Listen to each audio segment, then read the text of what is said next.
heritage, with my identity. I'm very, very proud to wear my Chinese costume with the dragon on it. I was born in the year of the dragon. It's one of my favorite costumes. I think it just looks so good. Actually, this jacket I'm wearing right now has dragon and tiger on it. So that's why I wore it for this interview, because it kind of represents the crouching tiger and hidden dragon.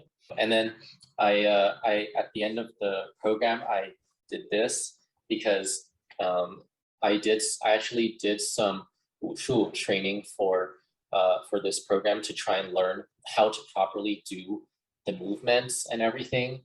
And because I wanted to be culturally accurate with how I did the movements. In an actual competitive sport, when you have to worry about the technical aspect of things, it's very hard to incorporate actual performance into it, because it's not like a performance or it's not like a dance where it's an actual sport and we have to get points by doing jumps and spins and technical things that, like, the points, they don't really care about how accurate your hand position is, because it's my culture, my heritage. I want it to be accurate. So I included this at the end of my performance because I thought it was a good way to continue the show and connect with the audience and show them that I fully embraced this character in Crouching Tiger, Hidden Dragon.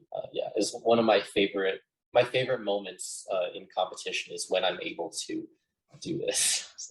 So after the Beijing Winter Olympics, you should also be 22 years old. Have you thought about retiring, or should you continue to compete and wait for the coming of the new Olympic?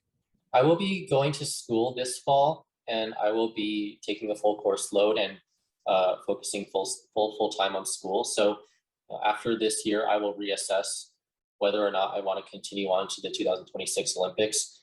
I feel like I have a lot more to give to the sport, and I have a lot more I can give back to the community. I would definitely like to keep skating. We'll see if I keep competing, but for now I'm going to school. So if you were to leave the ring someday, so would you be the one thing you most would like to do? What career would you choose? Recently I've been learning a little bit about business and entrepreneurship and venture capital. I think those are really cool fields. I would like to, of course, broaden my technical knowledge first before I get into those fields, but that is where I'm currently headed. If I didn't have to worry about money, and if I could just do whatever, I guess my biggest passion outside of skating, I think I would choose to be like a Himalayan mountain guide. I think that would be really, really cool. I'm really inspired by the mountains, and every time I'm out there, I feel I'm not a spiritual person, but every time I'm out there, I feel spiritually connected with nature and with the world. So that's one of my favorite places to be, is in the mountains. You are already the idol of countless young people. So do you have any advice for them? Some advice I would give young people, or people who look up to me, or anybody who wants to set themselves on a path to achieve success in the future, is you have to be able to think beyond the boundaries and expect things out of yourself that are beyond the normal boundaries. If you think, okay, well, what would a normal person do? Then you tend to act along those lines, and then you never, even if you're able to perform something well by a normal standard, you never expect more of yourself, and you never allow yourself to stand out. You have to look at the highest standard and expect more out of yourself always, and be able to think outside of the norm. I was the first person in Olympic history to land a quadruple Lutz, and I would have never landed a quadruple Lutz if I weren't able to think outside of the boundaries. Because when I was learning my quadruple Lutz, the general consensus in the skating world was like, you can't do a quadruple Lutz. You shouldn't do one. It's too hard. It's not worth it. It's too risky.